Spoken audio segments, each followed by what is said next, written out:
Depuis la Première Guerre mondiale, 300 000 Hongrois vivent en Transcarpathie, cette région de l'ouest de l'Ukraine frontalière avec la Hongrie. Au début de la guerre, la plupart d'entre eux est partis en Hongrie pour ne pas avoir à combattre dans le Donbass, mais aujourd'hui impossible pour eux de rentrer en Ukraine, même pour les fêtes. À Pâques, les églises étaient pleines dans toute l'Ukraine, sauf ici en Transcarpathie. Nous avons rencontré une femme âgée qui s'est plainte que sa famille a peur de rentrer car le gouvernement de Kiev a menacé les déserteurs de 12 ans de prison. Elle a également dit que les habitants ont commencé à détester les Hongrois d'ici à cause de l'amitié d'Orban avec Poutine. Pour pouvoir fêter les fêtes en famille, les mères et les filles ont donc fait le voyage d'Ukraine jusqu'en Hongrie. Aujourd'hui, ce sont surtout des filles et des femmes qui sont arrivées de Béréovo et des environs.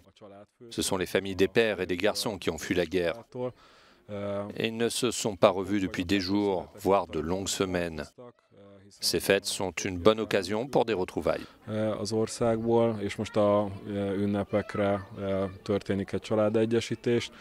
Le jour où la guerre a éclaté, Ibolia Miók et toute sa famille ont fui en Hongrie.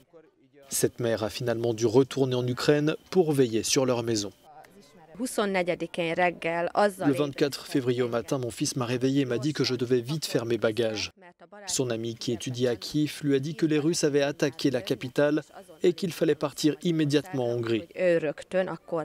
Il est parti juste après et mon mari est parti dans l'après-midi. Il voulait rester, mais j'ai insisté pour qu'il ne reste pas chez nous.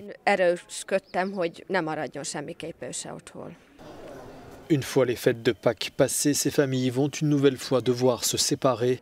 Les hommes redoutent de ne jamais pouvoir retourner en Ukraine de peur d'être considérés comme des traîtres.